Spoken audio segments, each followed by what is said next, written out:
Okay, welcome back. This is part two of the week 11 lectures. Let's actually jump into the novel now. So, again, we'll just cover volume one this week, and we'll do volume two next week. So, I really want you guys to think a little bit about Reuben and Rachel as you're moving through Hope Leslie. There are going to be some pretty obvious similarities, again, and think about the frontier romance as an evolving genre.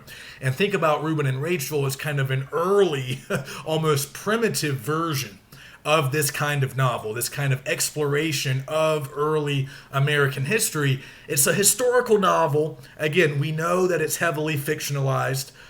In both cases, we do see some real historical figures appear along with the fictional characters. So we're going to notice the similarities, this interest in genealogy, sort of tracing a family, sort of a family history, although we don't get nearly as much of that, luckily, in Sedgwick.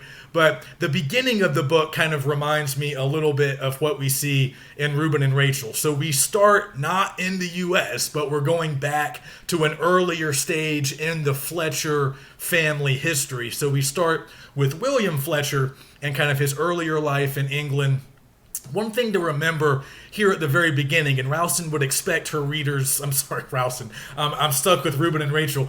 Sedgwick would expect her readers to understand this. She's referencing certain conflicts in England between sort of royalists, those who supported the king and like the monarchy and the Church of England, versus like religious dissenters, which would have included Puritans, but also other dissenters from the Church of England, like Methodists and Quakers or whatever, many of whom were not loyal to the king, but were instead parliamentarians, or they favored a more parliament-based government. So they were often called Roundheads because of their haircuts, the kind of bowl cut that a lot of them enjoyed back then. So this would later lead to the English, this conflict between these two large groups. And I'm oversimplifying a lot, but we don't need to be, experts. This basic conflict would lead to the English Civil War of the 1640s and 50s. That's not terribly important for what happens here, but we do need to know the difference between these two camps because we see representatives from both groups. So William Fletcher, like I think it's his uncle, right, who's kind of like responsible for him, and his uncle is a royalist. His uncle is an adherent to the Church of England, kind of the more traditional sort of way to be.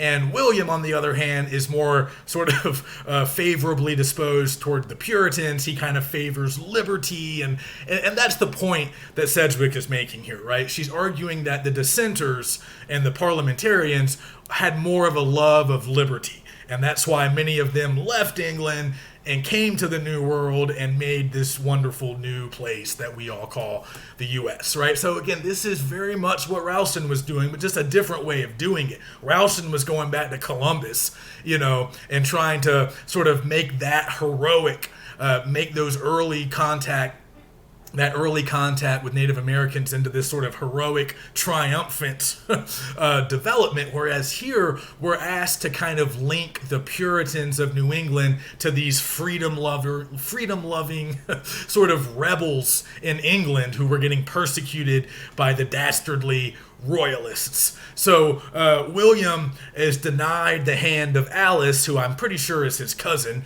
but that wasn't uncommon back then. The daughter of his dastardly uncle, he's denied her hand in marriage. She's supposed to come with him when he travels over to Massachusetts, but instead she is detained. He goes without her. He marries somebody else, starts a family, and eventually settles in 1636 in Springfield, Massachusetts, which is like a new settlement at the time, and it's in modern day like southwestern Massachusetts. It's a pretty major city to this day. So, but this is like the very beginnings of the settlement, so it's a very rural area still, and somewhat dangerous for that reason, because obviously there are many Native Americans still living in the general vicinity. So we learn all about William over the first couple of chapters, and of course he's the father of Everil, who will become the closest thing to a male protagonist that we really have here. although I would argue, is not quite as important as the principal female characters, but he is an important figure in his own right. And then the family expands in kind of strange ways. As we learn, they take in two different sort of sets of orphaned children. So on one hand, remember, the Pequot War has just ended, and the English settlers have just defeated the Pequots. That was a large, powerful Native American tribe, one of the first tribes to really rise up and resist the English settlers in a sort of organized, concentrated way. So that war broke out in 1636. It ended around 1638. So most of the events of the novel take place after the conclusion of that war. So the Fletcher household takes in Magawiska and her brother Oneko, who are both. They're the children of one of the Pequot chiefs, Manamato. He remains alive. There were two chiefs, apparently. One gets killed. Manamato escapes with a small band of survivors, and they end up living with some of their allies, the Mohawks, who I believe were native to like New York originally, but they were sort of allies of the Pequots and kind of took the survivors in, and they lived amongst the Mohawks further to the west. At the present day, of our action. So the children of Manamato are brought into the Fletcher household, ostensibly as servants, but they don't really seem to serve that role. They're sort of treated as equals, and they become playmates of Everil. And then, at around the same time, in a strangely improbable turn of events, but again, this would be typical of the romance, of anything with the word romance attached to it. There would be some improbable plot mechanics. So we also find out that William's former lover, Alice, was on her way. She married somebody else too, right? A soldier with the last name of Leslie. He dies, conveniently. And then she is coming to Massachusetts, but she dies on the voyage. So, her children, Hope and her sister Faith, are also essentially adopted by the Fletcher family because they don't really have anywhere else to go upon their arrival in Massachusetts. So the family grows, and through the first few chapters, we get sort of this tranquil, sort of happy domestic scene where we have Fletcher and his wife and their son, Everil, and he has some sisters. I can't remember exactly how many sisters he has. And then you have the two Native American children, and then you have Hope and her younger sister, and they all sort of coexist, and it's this big kind of a very sort of what's the word for families that are like, when you have a lot of stepkids, blended. It's a very blended family by sort of 17th century standards. And then also coming along with Hope, we have two sort of adults, her aunt, Mrs. Grafton, who is like the sister of her father, I think, who's a widow, and kind of provides some comic relief. And then also the tutor, Craddock, who is also mostly there for comic relief. So there is a little bit of humor here. But the thing to keep in mind also is this is a diverse household by the standards of the region. So the Puritans were not the only English settlers in New England, but they were perhaps the most numerous and sort of the most prominent in terms of like the political and military power that they wielded. There were other groups of dissenters from the Church of England living in that area too, but the Puritans were kind of the dominant cultural force. But one thing we notice here is that not all of our white characters are Puritans, right? So Hope's father was a member of the Church of England, and her mother Alice, even though she was going to throw her lot in with William and become essentially a Puritan, she was denied that opportunity. So really, Hope has grown up in a household quite different, right? Not a Puritan household. And also her aunt, her aunt, Mrs. Grafton, is a member of the Church of England. She kind of thinks the Puritans are weird and often expresses that view.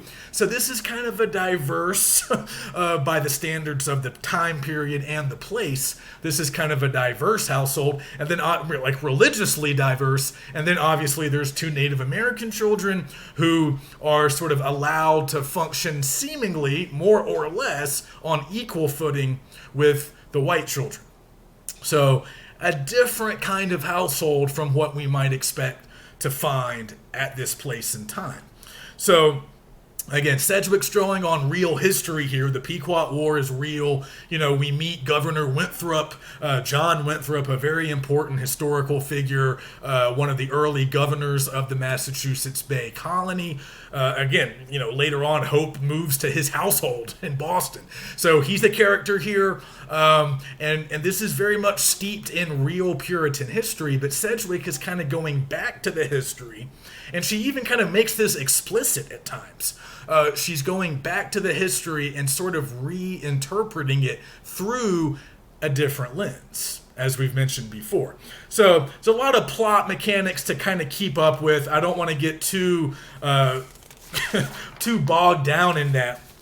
But just notice that through the first, I'd say 4 chapters or so, we have this kind of tranquil domestic scene, but a lot of interesting developments are happening at the same time. So in chapter 3, we meet Nalema. I think Nalema, I'm not sure how to say her name. She's sort of an elderly Native American woman, a member of a tribe that had previously aligned itself with the Pequots, but of course they were defeated at the end of the recent war. So all of her countrymen are essentially gone. She lives alone, kind of hanging on despite recent events, and she's sort of like a medicine woman, to use a horribly sort of inadequate term, but she's like a specialist in herbal remedies, and she kind of befriends both Magawiska and Hope. So she's an interesting figure, and we're going to come back to her. I think we meet her for the first time in chapter 3.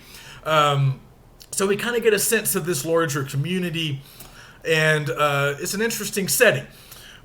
But in chapter 4, we get a little bit of what Karcher's talking about when she says this book is dialogic or multi-voiced. Because in chapter 4, I believe starting around page 48, we actually hear Magawiska relate certain events of the Pequot War to Everil in her own voice, her own version. So again, we're getting these historical events now from a different perspective, and Magawiska is very frank about the massacre, of her tribe, of her family, and the brutality of it, which would not have often been highlighted. So someone like Cooper, if you were to read The Last of the Mohicans, you would be very struck by how much time he spends depicting the violence and brutality of Native Americans. But he spends very little time focusing on the outrages perpetrated by Europeans. That formula is getting reversed here. So this is one of the many ways that Sedgwick kind of reverses that typical conventional frontier romance formula. Here, the atrocities really are committed on both sides, which might seem a little bit of trying to have it both ways, but I think that's kind of what Sedgwick is doing. So she will acknowledge, even like Rowson does at times, at least in volume 1 of Reuben and Rachel, she does acknowledge that the English settlers kind of violate terms and treaties, and they lie, and they take more and more, and they are often violent, and they use force, and as a response, the local Native American tribes respond in kind. So again, we get that in Magawiska's own voice. We get her own version, her own rendition of those events, and that's significant. But then, in chapter 5, this sort of tranquil domestic scene is abruptly interrupted and sort of ended forever because we have an attack led by Monomoto and the surviving Pequots. They are basically there for revenge, and much of the Fletcher family is killed in this raid. So Karcher talks about this and how it differs from what, again, you would see in Cooper, because we don't get a ton of detail about the violence. I mean, it's a pretty powerful scene, I think. Again, this occurs in chapter 5, and I think there's a nice sense of kind of tension as things unfold. It's well done, it's well wrought, but, Sedgwick doesn't dwell on the blood and the gore, and she's not, I don't think, super interested in painting the Pequots as villainous right? It's been made very clear by this point why they're doing what they're doing. And remember, part of their reason for, executing this raid is to reclaim Magawiska and Oneko, who were taken hostage by the English. So Monomoto is trying to reclaim his own children while also exacting revenge on the white settlers who attacked his own people. So the motivation has already been made pretty clear, pretty explicit. And I don't think Sedgwick is really trying to villainize either side in that particular scene, which makes it pretty unique for the time. And that kind of sets up the next big dramatic event, which we see in chapter 7. But first, just notice that, we're once again kind of rehearsing the Indian captivity narrative. So we talked about this genre a little bit in relation to Reuben and Rachel because we saw it there as well. And I mentioned Mary Rowlandson, a Puritan woman from the 17th century who was taken hostage, I believe, by the Narragansetts, another New England Native American tribe. I think they were more like in Rhode Island. But, she wrote about the experience, and that became a very popular text. And there were a lot of other captivity narratives that came out during that time. So remember, in the 1820s, there's sort of this explosion of Native American themed texts, and there were more captivity narratives coming out. There was already a tradition of that particular genre dating back to previous centuries, but also as the frontier romance develops, kind of largely in response to these political questions of the early 19th century concerning Native Americans, there's it's an explosion of Native American themed texts. So Sedgwick is a part of that, but she's also reaching back to these older traditions that, were in place for a long time, particularly in New England. So this is another sort of version of that captivity narrative, but it's a little different, right? And Rowlandson's version, she and her fellow white captives are the oppressed Israelites. The Native Americans are barbarians. Here, Sedgwick is giving us different portrayals. And again, the focus is on sort of common humanity. So those of you who took my 451 class, you might remember we talked about the Puritans a good bit when we were discussing Anne Bradstreet and some of her 17th century poetry. But I mentioned typology, the way that Puritans kind of saw the world and the way they viewed literature and art. I will not rehash all of that, but just for now, to understand this world just a little bit, you need to understand that Puritans kind of viewed themselves as the Israelites who were sort of lost in the wilderness. They often referred to the Native Americans as Canaanites, and they thought that they were God's chosen people, right? And that was articulated by John Winthrop in his City on a Hill speech, which many people think of as kind of the beginning or the birth of American exceptionalism. This idea that we were chosen by God to come to this wilderness and basically take it and make it our own. So this was very important. This was a central concept to sort of the whole Puritan way of life, right? They read everything typologically. In other words, they read everything kind of through the Bible. They thought that everything that happened in time, in real sort of temporal history, was based on events that had already been written about in the Bible. So their way of understanding their experiences in the New World was almost strictly scriptural. They were looking for precedents in the Bible to understand their current situation and what they had to do. So that was very much how Rowlandson viewed her captivity. But that's not what we get here. That's not what we get in this version of the captivity narrative. Because yes, Monomoto plans on eventually killing Everill, but it's Magawiska who tries to sort of reason with him. And then ultimately in chapter 7, she's willing to sacrifice her life for her friend, her sort of, childhood friend.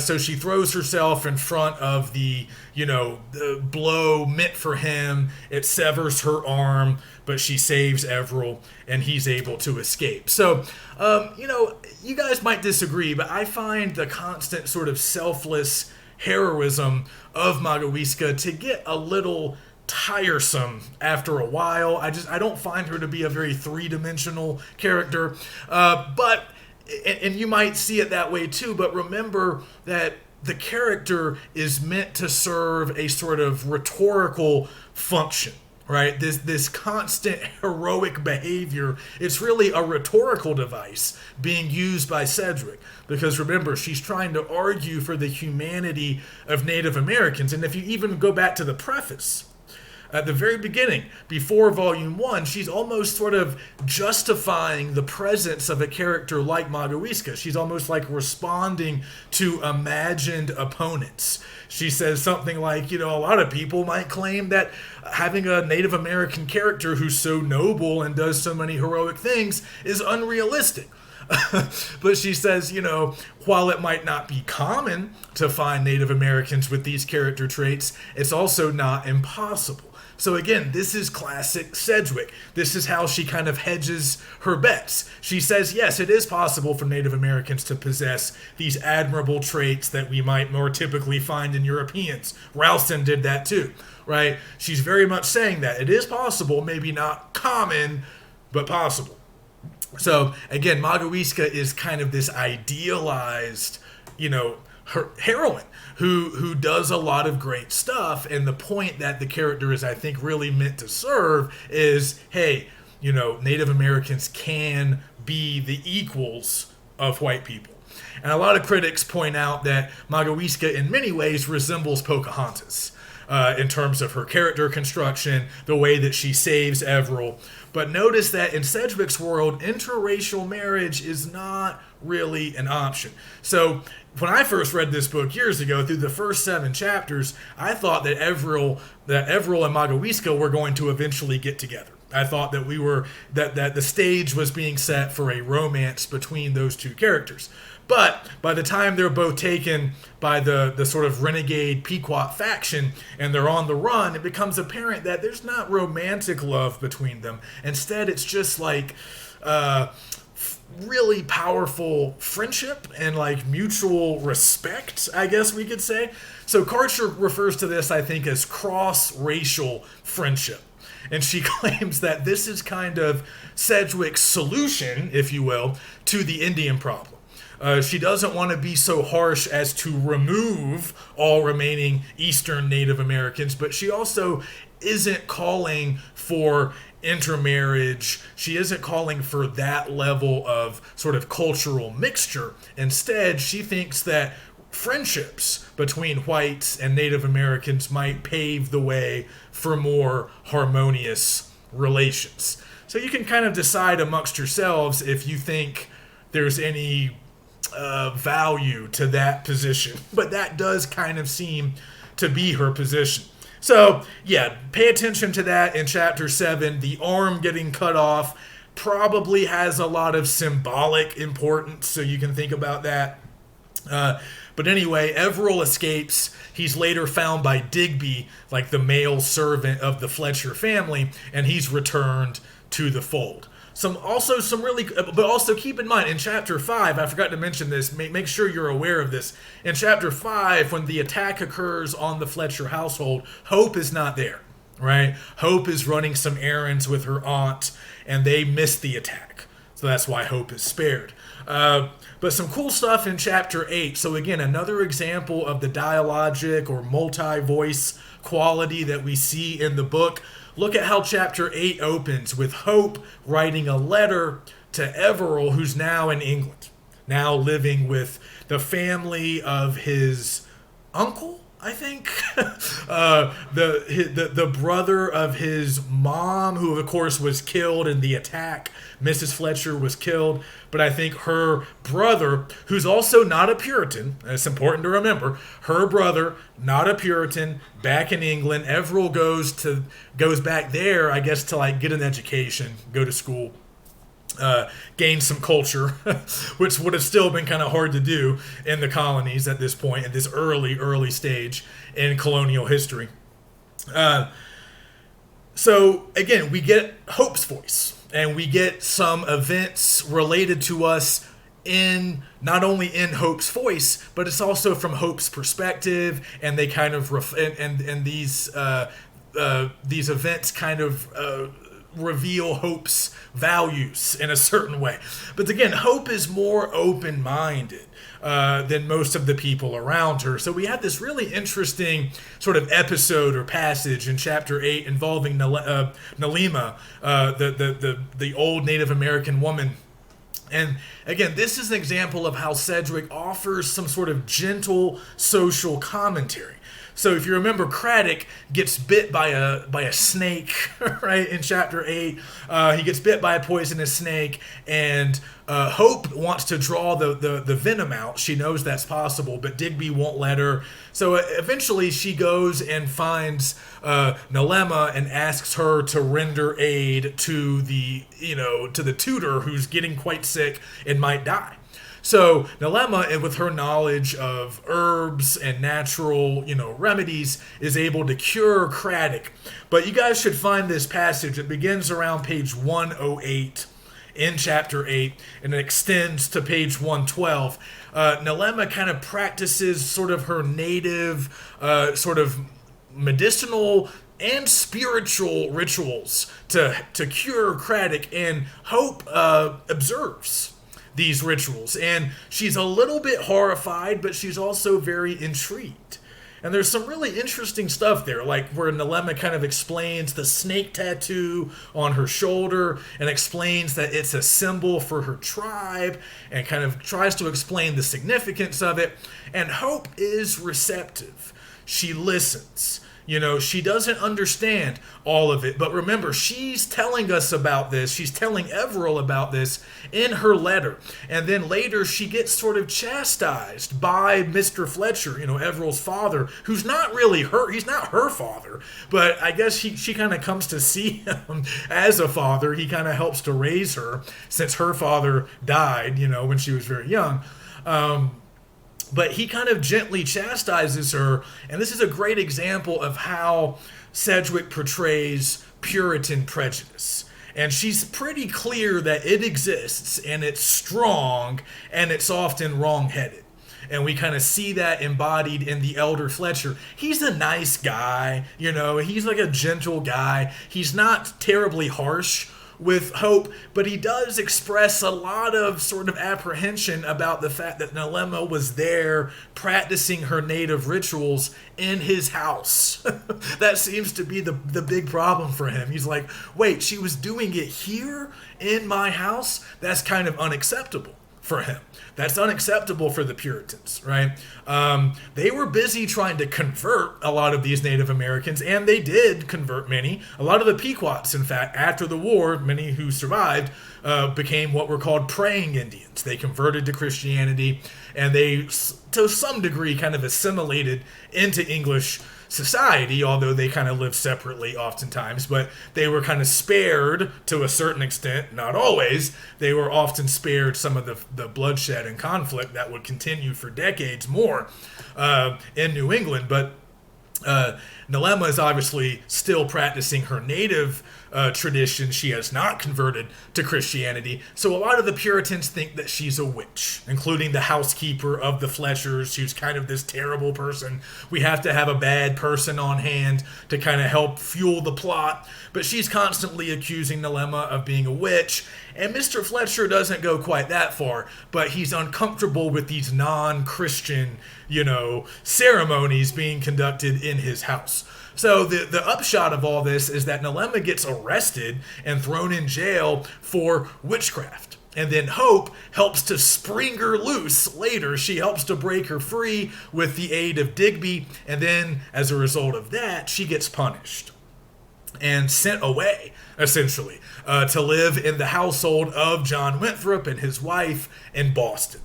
So this is a very important plot development, and it kind of once again signals that Hope is a little bit different than the typical, sort of Puritan crowd of this time. She's a little bit incorrigible by their standards. She's a little bit wild. And of course, freeing Nalema is a pretty big violation of their local laws.